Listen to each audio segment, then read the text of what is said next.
So welcome to the pre-recording of lecture 14. So this is the second half of the 7th session in the 8-week summer course, Introduction to Computer Science. So we are in the middle of the 3rd week of 8 weeks. So we have already covered a lot of ground. In the first part of the session, so in lecture 13, we introduced functions. Now we're going to see more examples of functions and some important concepts. In the first half, I would like to make the distinction very clear between call by value and call by reference. And in the second part, I will, so there, tuples and lists will play an important role. And when we use keywords arguments for optional arguments, if we use keywords for optional arguments, then we will be using dictionaries. So in Python, the data structures and the control structures are kind of intertwined. So the running example, the running application, is still kind of a spin-off from simulation, one of the top 10 algorithms of the 20th century, the past century. So I will start with this. So you can ask, why come people come up with these probability distributions? Well, they actually arise in applications. So if you have a fair coin, then you have a fair number of same number of zeros and ones in the long run. A six-sided die that you roll in a game, if you tally the number of ones, twos, threes, fours, and fives and six, you should have an equal amount. So the running application here is the coin toss, and in some sense, when we introduce dictionaries, we solved this problem already. But if you do millions of runs, you may not want to have a list of 1 million. Well, your computer can handle it for sure, but you may not want to do this. So there is this coin toss problem that can check whether random numbers in a computer are never random, but whether your random number generator satisfies the expectation of being uniformly distributed. There are actually many distributions. So I once looked up in a book, and it turns out that there is a special distribution for telephone conversations. Some people, you would think that this is normal, but some people have kind of abnormally long phone conversations. Normal distributions. So here I included this plot to make sure that we all have the same image in mind, or a similar image in mind, when I was thinking, when I was talking about bins. So if you are, and that is, so you're going to reconstruct the data for such a plot in one of the exercises. NumPy and Matplotlib are not part of this course, but they are part of the computational ecosystem of Python. So if you look at the documentation of these packages, it's not too difficult to find examples like this. So what is shown here are the bars. The bars are counting the number of numbers that were generated and that were in between a particular range. So this was drawn from a normal distribution with mean 200, and standard deviation, I think, was about 25. So 66 or 67 of the numbers are between 175 and 225. These are the numbers that are considered normal. So if you can say what is normal, well, you're normal if you're like anybody else, but statisticians make that more precise. Your normal, if you fall within the 67% range, around the middle, around the median, around the mean, I'm sorry. Okay, this is a histogram. Um, our We will not work with the Gaussian distribution. We did so in a previous lecture on the simulations. Um, Assuming that we want to prototype a voting machine, the voting machine will register the vote, say, for a referendum. It's a very simple vote, yes or no, not much else. Um, you can also as so you could have a member just saying yes or no, and then with via a microphone you can recognize this. Assume that you have a machine like that. It's actually a variant of the coin toss problem. So you could replace the member saying yes or no by flipping a coin, uh, randomly generating a number between 0 and 1, an integer, 0 or 1, and then updating the tally. The flowchart to make sure again that we understand what we are talking about. In one of the previous lectures, we introduced loops, and then we had conditions within loops. So with a flowchart, you can very easily visualize or define an algorithm which loops. You have the multiple conditions sitting in there that are kind of an indication for if tests. So there is the prompt, or actually I should say on top of it. What is on top of it is the initialization, what we do in every loop. Then at every time we prompt the user for yes or no, um, or a 0. If the 0 comes in, then the loop stops. So this is also an illustration of the break statement.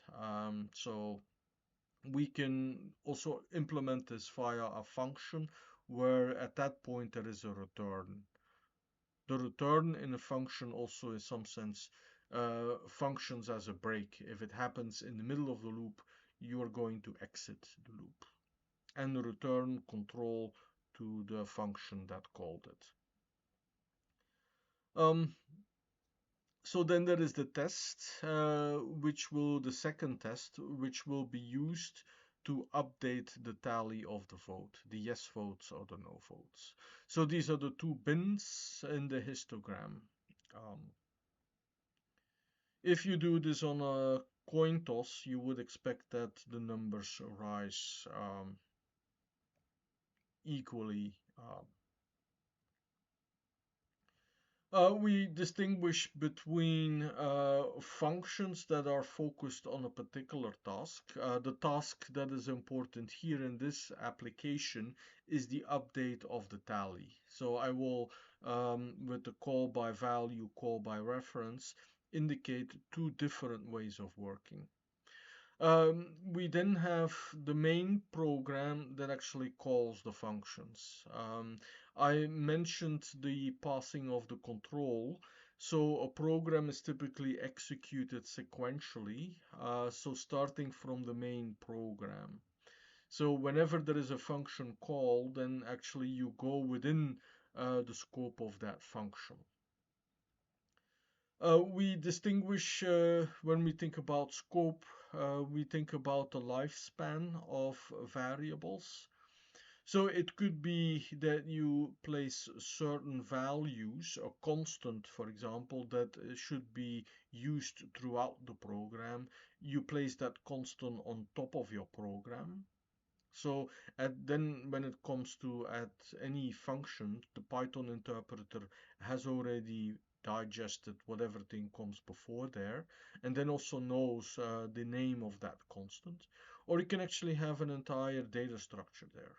The tally for the votes could be a global globally declared on top of the program. It could also be a local variable of the main function. So the main function is alive for the entire duration of the program. And these are then the global variables that are passed to the functions. The arguments of the functions can be treated as local variables. So inside the function, you can work with an X letter or with every name of the variable that you want. The scope of that function, the scope of that variable is only for the duration of the function. So a variable that exists inside a function is local. Data that exists or variables that exist throughout the entire program are global. So as a programmer, it's important that you know the distinction and that you can also make decisions on whether something to declare global. A global variable you don't have to pass as an argument. So if you are sometimes a little bit running out of inspiration for names of variables, and you're using the same name as an argument and as a global variable, well, it might be an indication that you will need to define something as a global variable because it's such an important name. All right. The vote, for example, is local. So if you want a secret vote where only the voter knows the answer, then it's also the local variable that kind of hides the information. So you may want to, with the tallying again, you can have a list of 1 million numbers. But what we do in the explicit loop here, we only maintain the tally of the votes, not the individual votes. Okay, Python functions are functions except when they are not. So we all know from mathematics, so the prerequisite is calculus. So we all have encountered functions. We often write them as y equals f of x. So x is the argument. And the important thing is about the function in the mathematical sense is that when the function terminates, x is still x. So the value that x had didn't change. So the y was actually returned. So that was the outcome. That's a very clean coding. And we can also do this in a more general term. So in functions in calculus, we think about functions that take numbers on input and return numbers on output. But now actually we can give tuples of numbers on input and we can return tuples. So that is what our first design will do of the function update. We have the tally. So T is a tuple and we have a vote V. And what happens is that we will return a new tuple of values.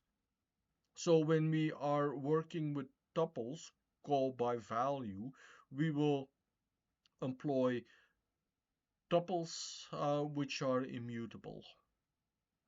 So tuples, you can see them as coordinates of points. And a point in the plane like the origin, you have fixed once and for all the origin that is fixed. So the points 1, 0, 0, 1, they are fixed. So this is called by value. So call by value, immutable, call by reference variable, it seems cumbersome, but it's also very powerful. So the call by reference, we actually are going to change the input arguments. So in that sense, functions are no longer functions in the proper mathematical sense. So because it's so important, I have here reiterated the call by value, call by reference. Either you pass values to the functions, and these values do not change. They are just numbers. You could also say the number 3 is the number 3. So you don't turn this into the number 4, so the 3 is a constant.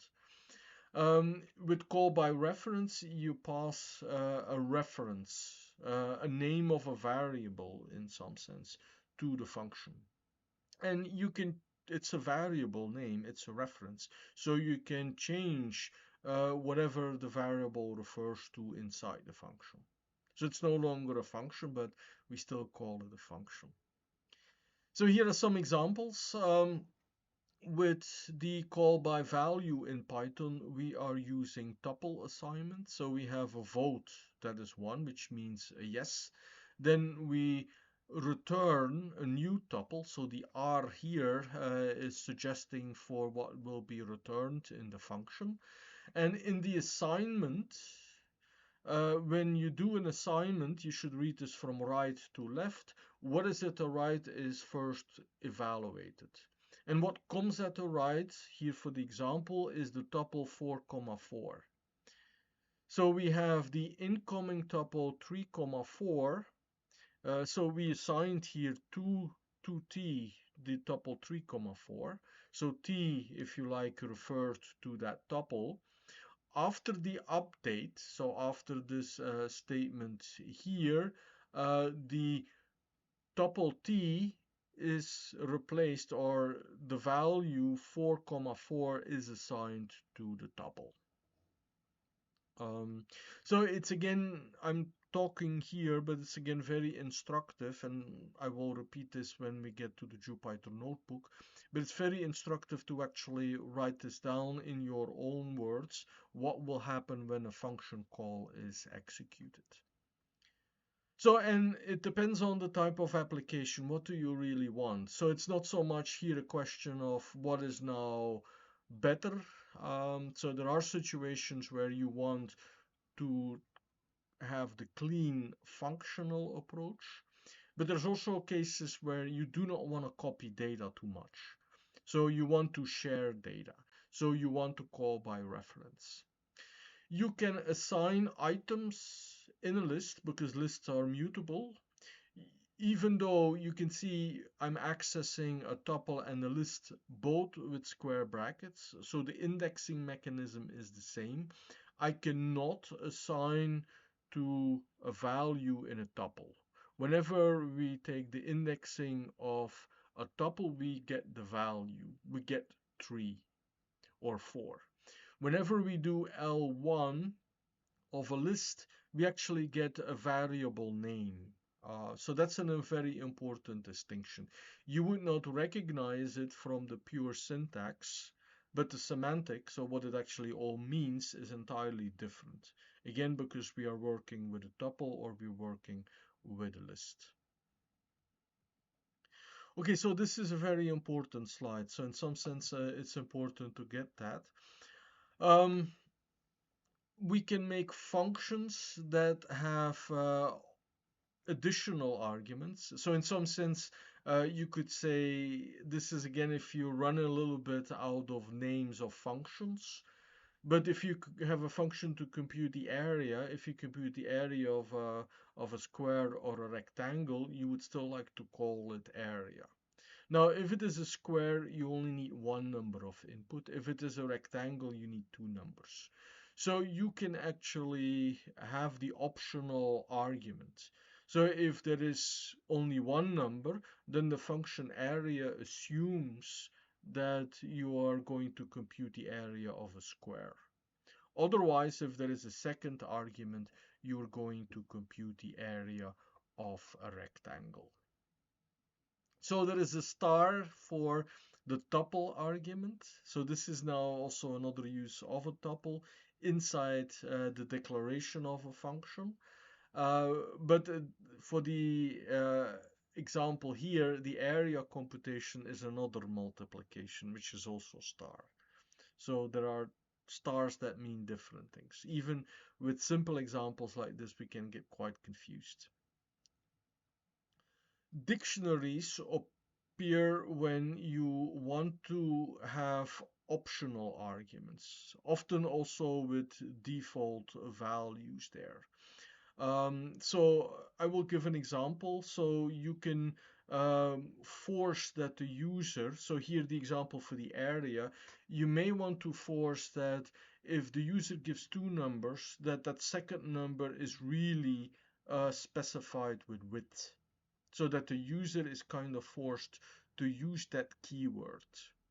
So you can also make, and this is particularly useful for functions that have, or methods when we define classes, when you have functions that have many variables.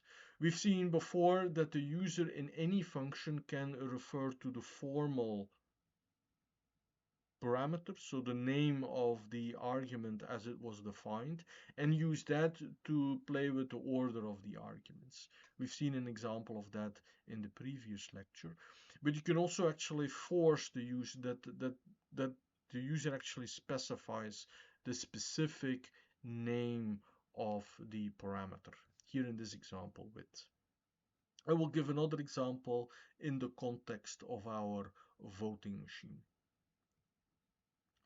Okay, so then there are functions using functions. So this is very natural when we think about mathematical application. So this course follows calculus as a prerequisite. So in calculus, you must have seen area computations. We can approximate the area by the trapezoidal rule. And I will give the example, we can build a very simple function that takes the function as an input parameter. So a function is an object in Python, just like any number, any list. So this follows still the von Neumann machine, where data and code is stored in the same memory space. So you can compute with functions or apply functions, pass functions through to other functions as you pass any other elements, either numbers here, the a and b, or the function itself that you want to integrate. So this is an integration rule, as we will later call a numerical analysis. All right, so I'm stopping the first part here. So in some sense, this is the middle slide. I'm at the middle point of this lecture as well. And we have a lot of exercises. You're welcome to do them all, but I will highlight some of the most important exercises. So the exercise 2 is good to make a histogram of the normal distribution.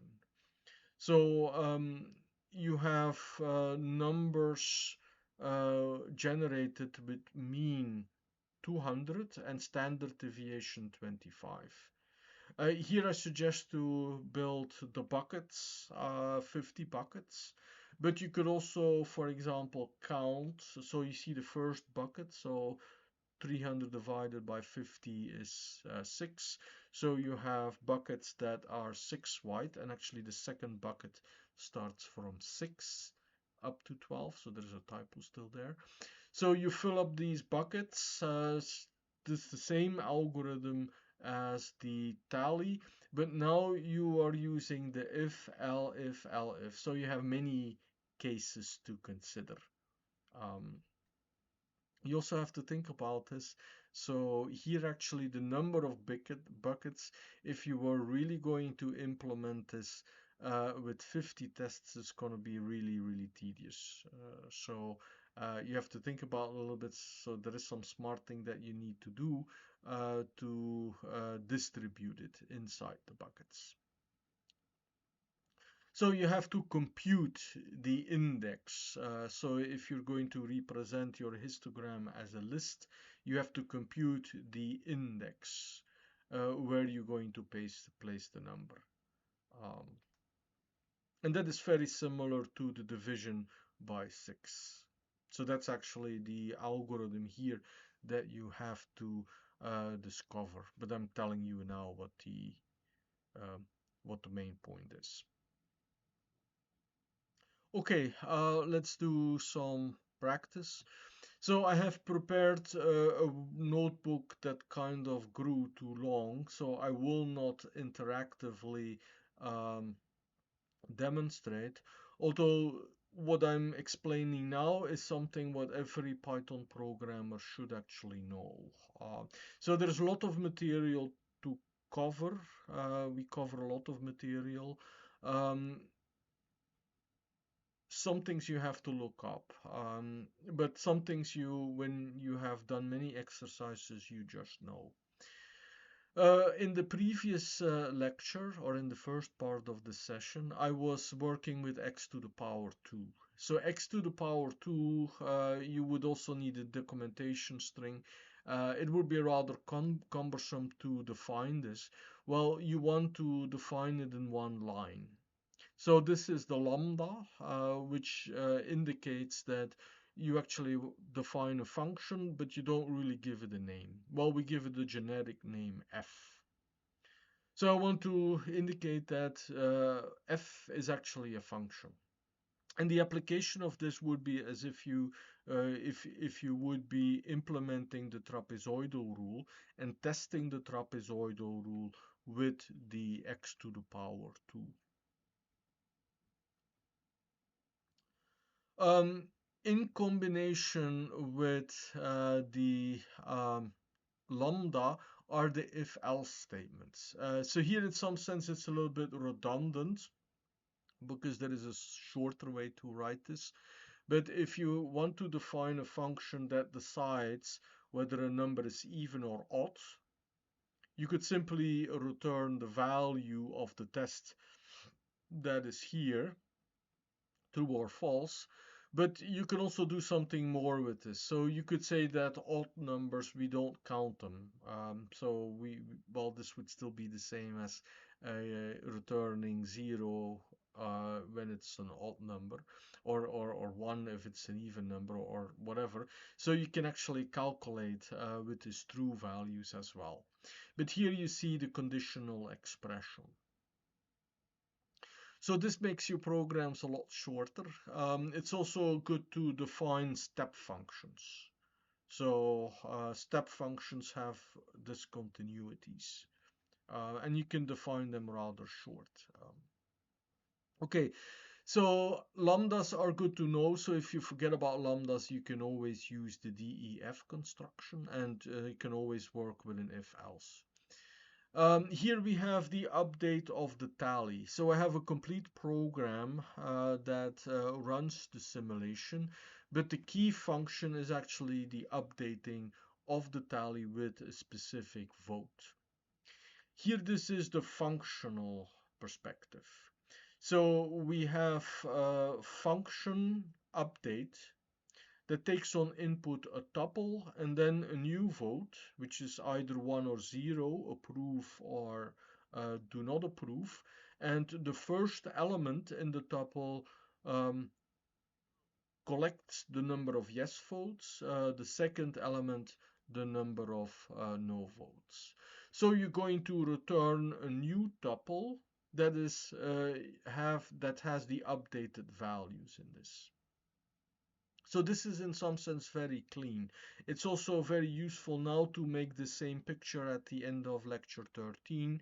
So if you do the call here, so with the tally, so tally refers to this tuple 3, 4 with these two values sitting in there. So tally is replaced, if you like, by the formal parameter t. So during the execution, t refers to tally. So we have access to the values of tally, 3 and 4, through the t. So the t, if you like, the capital T, is treated as a local variable. It only exists when this runs. When the function stops, we have the tuple 3, 4, 4, because the vote was 1 here, so we are in the if case.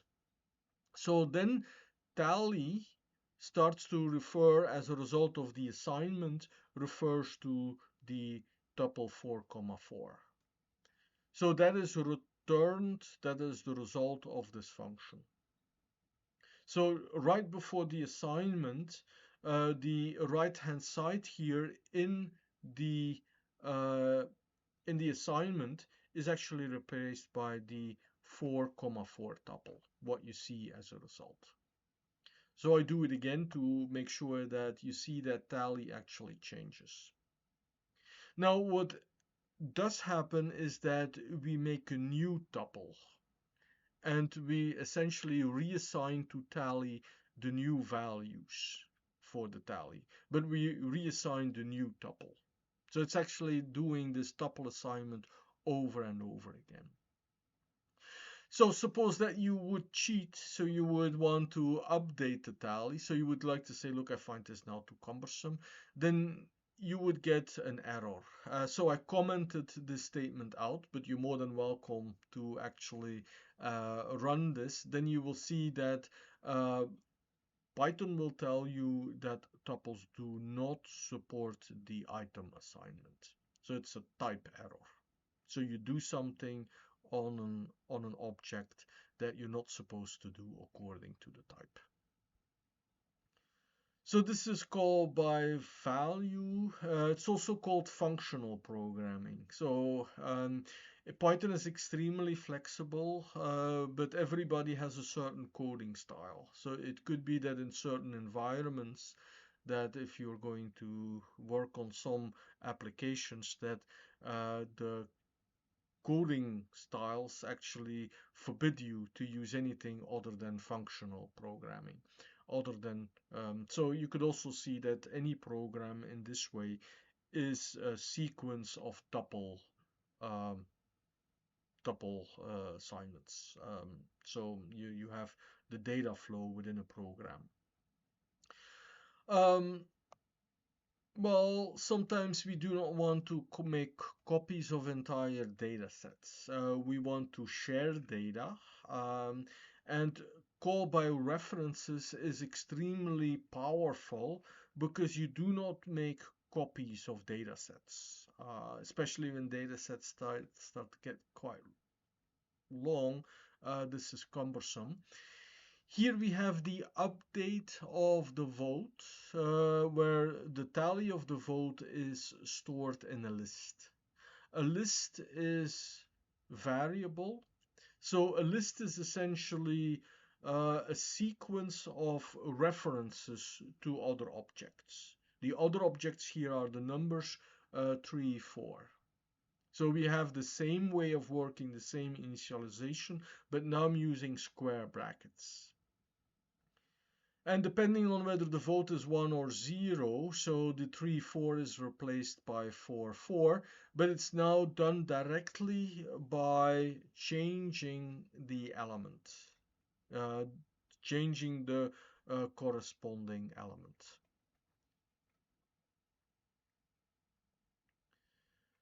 Okay, tuples and lists.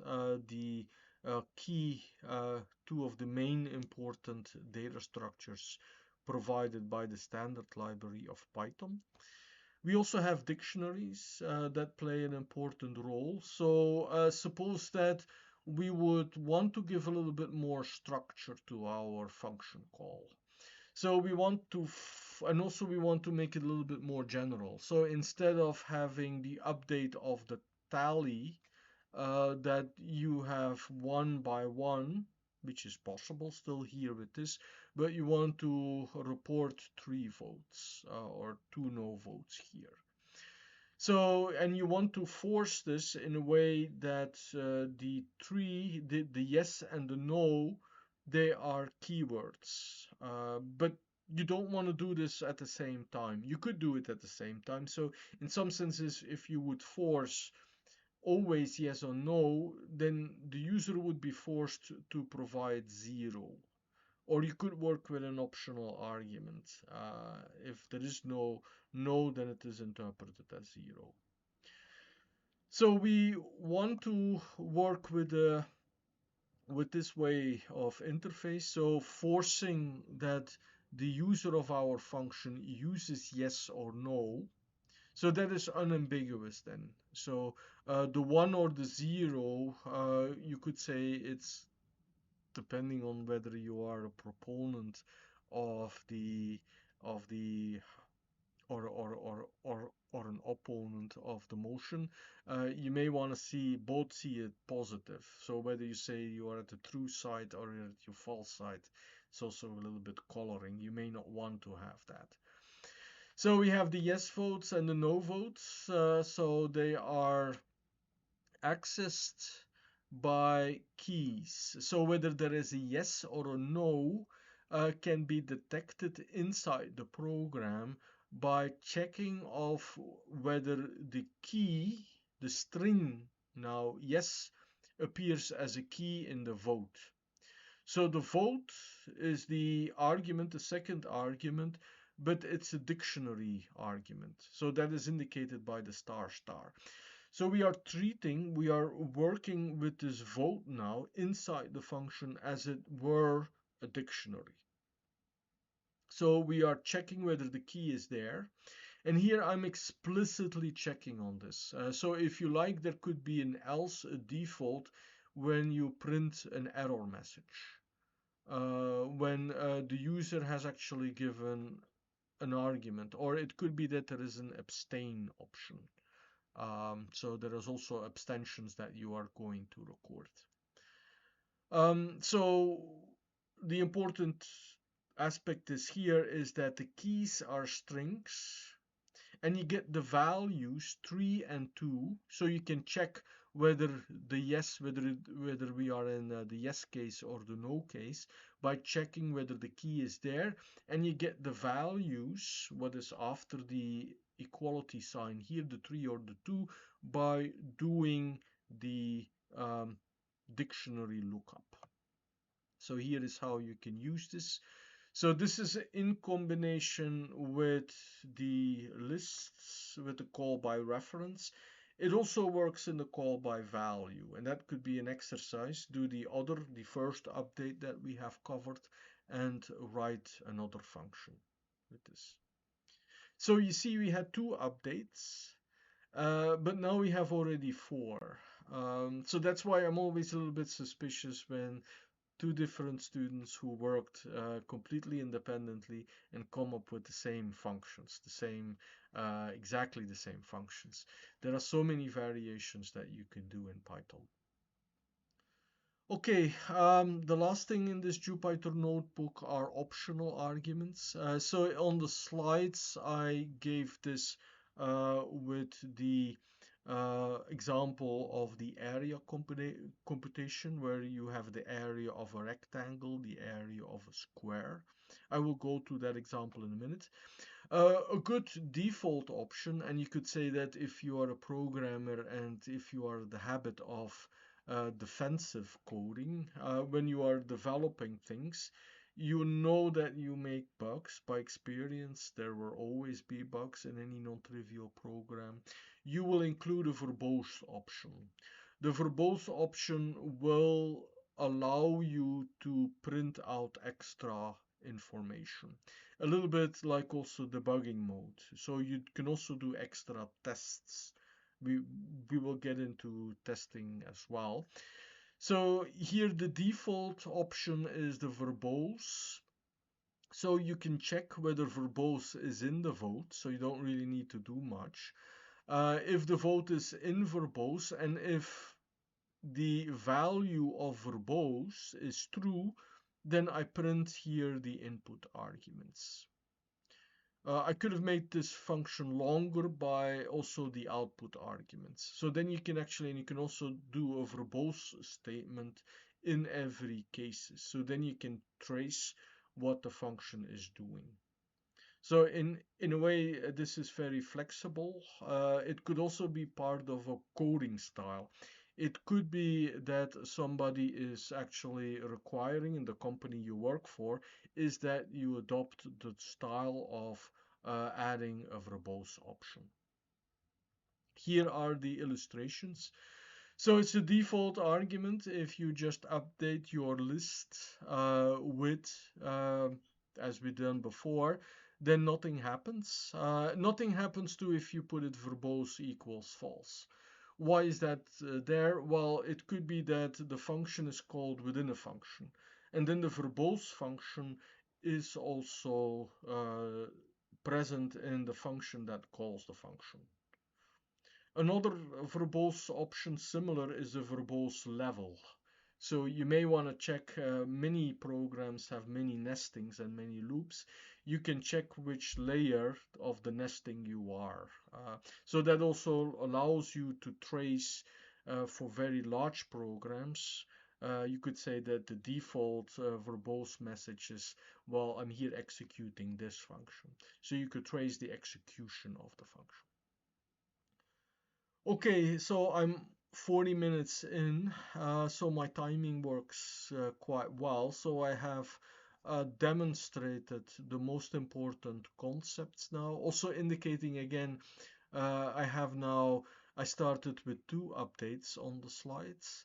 I have 2 more possibilities with these dictionaries, and I have 2 more possibilities now with the verbose option. So in some sense, I have 8 different update functions for doing something as simple as the update of a tally. So coding styles are important. So let me go to the beginning again. So the trapezoidal rule. So here this is a complete script, but the definition of the function is most important. So we can pass a function in another function, just like we pass a value. So here I'm going to integrate the exponential, and you can see I'm still using the old formatting of the scientific notation. This should have been replaced by the formatting strings. I'm also using an example, the exp. You remember from calculus, the antiderivative of the exponential function is again the same function. So with the fundamental theorem of calculus, I can check how accurate my approximation is. So that's what this function is essentially doing. The main point again is that calling a function is just calling it as you would call any function. So you can make your program a little bit more robust and actually check on the type of the first argument, because it will not work if the function is not passed as a function, if the argument is not right. You can also force to work with keywords arguments. Okay, so that's the first code that I want to show. Going back to the last slide, so there is the function that computes the volume of a cube, now with 3 numbers. A cube, actually only one number that you raise to the power 3, but you can have a general parallelepiped, so that is a generalization of a trapezoidal, a trapezium. Trapezium is in the plane, parallelepiped is in space, also very general. So you must have a length, a width, and a height. So you will generalize this area computation here, where the width is an optional argument. So I can check whether the tuple is there or not. I can check whether there is a width. So and then actually use the width. So it's a tuple. I'm selecting the first element of the tuple. Okay, so these are the most important programs. Perhaps I should say what else is in there. So there is the tally of the votes. So when I prepared this, I was working with scripts. And you see I have 3 different versions of my main program votes. So the Jupyter notebook is a little bit more flexible. I can actually now, so let me run the votes. So approve, I approve. No, yes, yes, yes, and not 0 to stop. So it has actually recorded the number of times I pressed Y, the number of times I pressed no. And that is the second one where I was using the global variable tally. It's a list initialized with 2 zeros. But you see that the tally with capital T is actually available everywhere. So I'm stopping here. I hope this is interesting.